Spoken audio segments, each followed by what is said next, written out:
Salutare, prieteni! După cum bine știți, am băgat caroseria în garaj și am vreo 2 ore libere și am luat hotărârea și am luat, ca să rimeze ok, am luat hotărârea să mă apuc un pic de ea. Haideți să mergem să vedem, am repetat să-ul ăsta de o grămadă de ori, să vedem ce facem ca să nu treacă timpul degeaba. Și am și ajuns în garaj și exact știu ce o să facem. O să mă apuc să îndrept exact aici. O să mă apuc să îndrept părțile astea și să le resudez. Să vedem dacă și cum o să îmi iasă treaba. Să îndreptăm și partea asta pe aici, cât uși de cât. Dați seama că nu o să pot să o fac exact ca la carte, dar așa. După aceea o să trebuiască să îndreptăm și marginea asta, să vedem unde avem piulițe aici, unde nu mai avem să-i sudez. Dar prima dată încep cu colțul ăsta de aici, pentru că mi este mai la îndemână acum repejor. Nu am foarte mult timp. Și aici lângă accelerație să-i dăm o sudură acolo. Și după aceea continuăm desigur cu tot ce mai este de făcut. O să am nevoie de ciocănașul ăsta. Ciocănașul ăsta la alt. Cleștele ăsta. Și levierul deocamdată nu îmi trebuie. Am lumină foarte puternică din partea asta dinspre ușă și nu știu exact cum o să filmez, pentru că sigur o să mă încurce oarecum.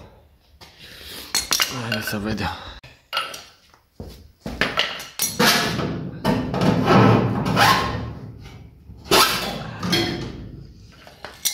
E destul de strâmb aici. Da, e bine. Ce să mai...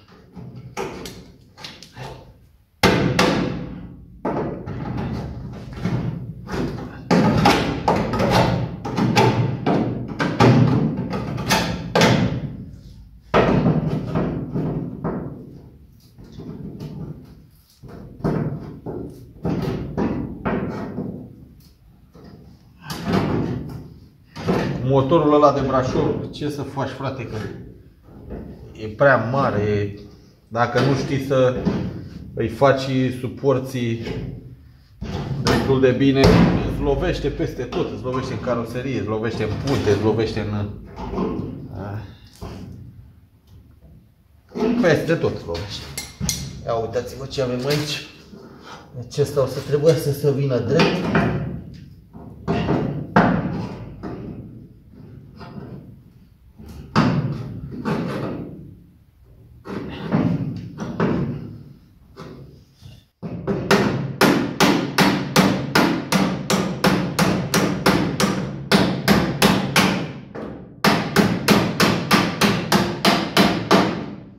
Trebuie să copiez după partea asta.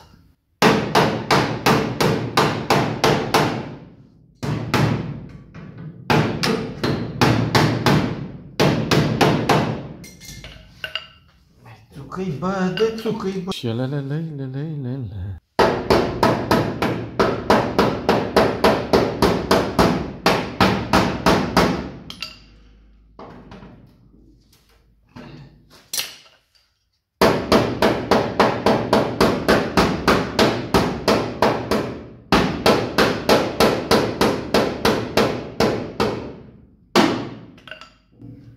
Țucă-i bă, de țucă-i.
trebuie să merg în grădină la depozitul de piese. Bine, depozit artizanal.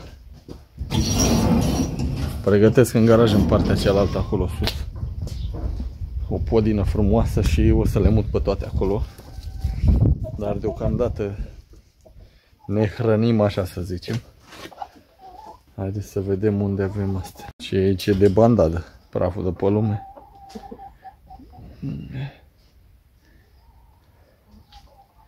Uite aici.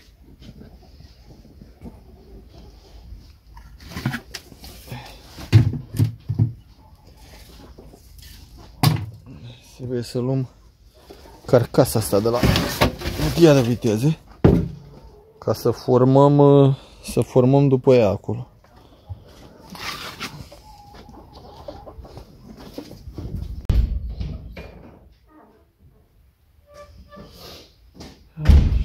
Hai să vedem dacă e pe poziție.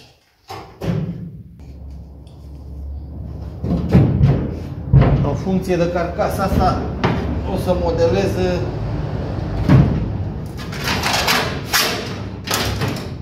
modelez caroseria. Așa trebuie să iasă treaba.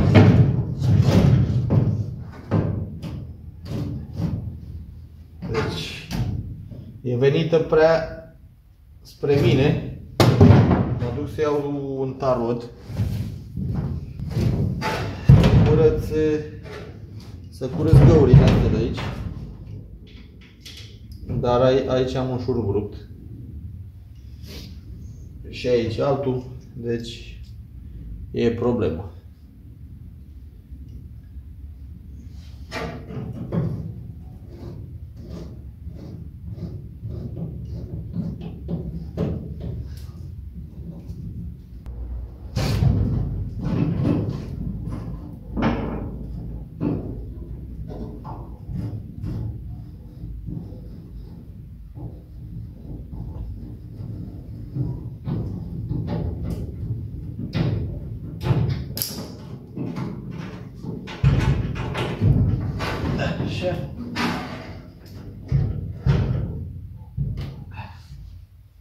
Mai am una și am terminat cu astea.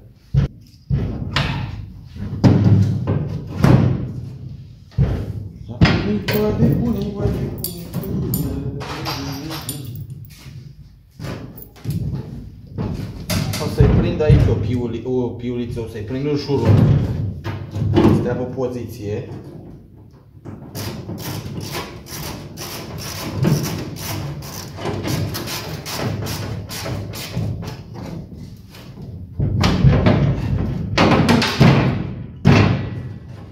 Trebuie și aici unul, dar a rămas cel vechi acolo și abia acum am reușit să-l trag pe găuri. Acum vedeți.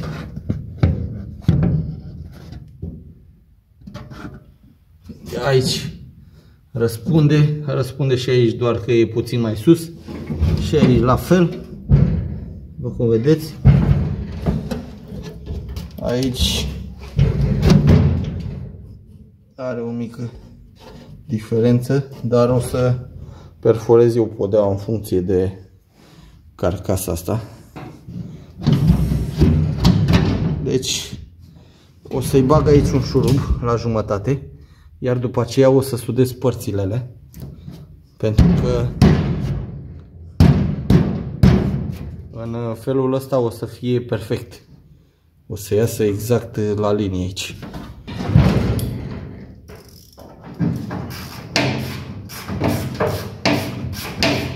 Luăm aparatul, ne apucăm de sudură. Să vedem cum o să iasă.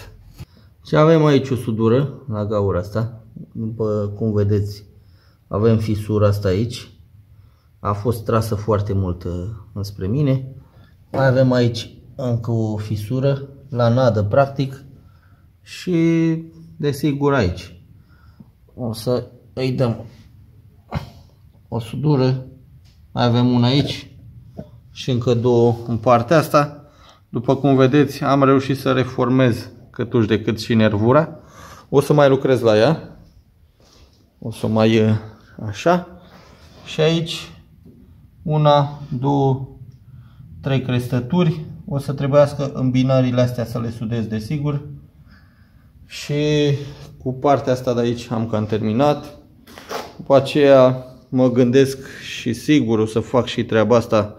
O să elimin gaura asta de baterie, oricum e prea mare. Și o să iau măsurători de la caroseria cealaltă pentru că este originală și o să o fac ca pe cea originală. Și după aceea o să trebuiască să dau caroseria cu partea de dedesubt în sus sau într-o parte, să vedem cum iau decizia și o să-i schimb traversa aceea și să-i refac stâlpul ăla de dedesubt, unde este foarte tare ruginit. Acum haideți să-i dăm cu sudură. Masca o pregătim pe căpățână.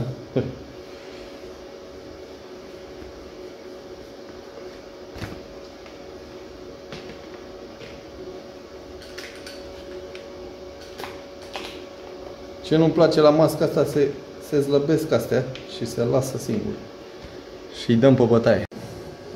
Avem încărcat aici destul de mult, dar nu e problemă de război.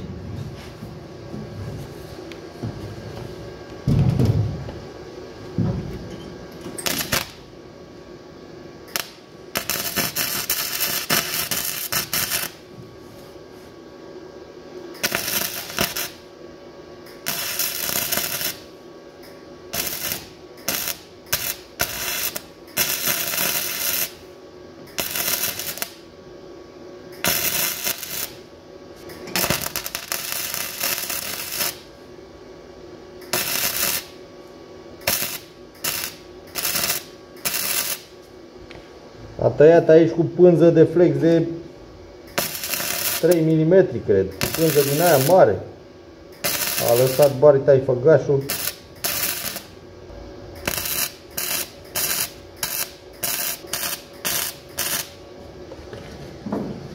Așa, o să e bine aici. Îi dăm pe repede înainte pentru că durează.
Gata și aici.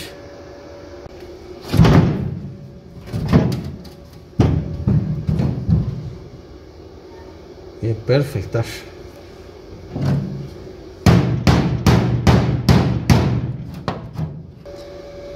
Ea normal nu are sudură pe aici prinăuntru, dar eu o să-i dau cordon aici. Și o să-i dau și pe partea cealaltă pentru că e mai sigur.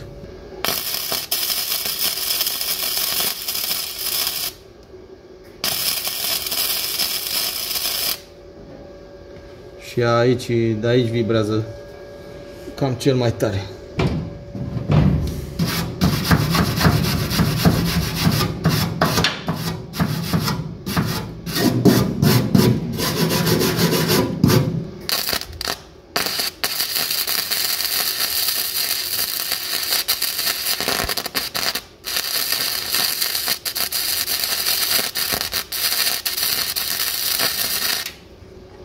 Să-i dau și pe partea asta.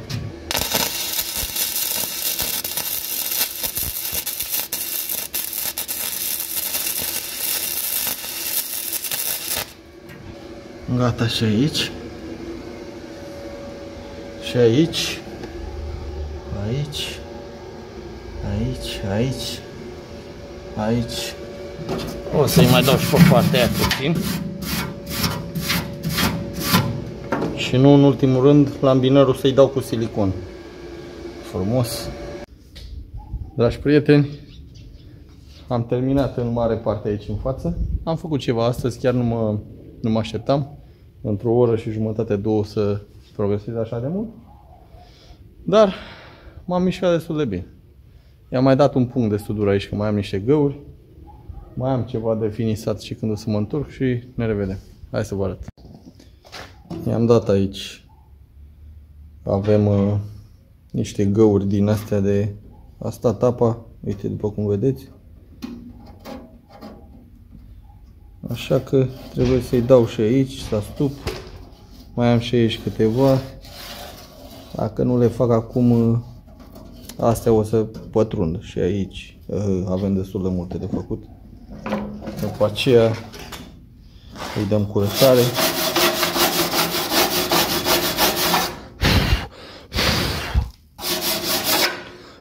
Polizăm și o să iasă ca nou. Și aici mai avem un punct. Aici. În colțul ăsta la fel am pătruns eu cu flexul, dar să vedem, cred că o să polizez cu freza. Și aici la fel mai am niște, o să trebuiască să-i dau un zigzag cordon.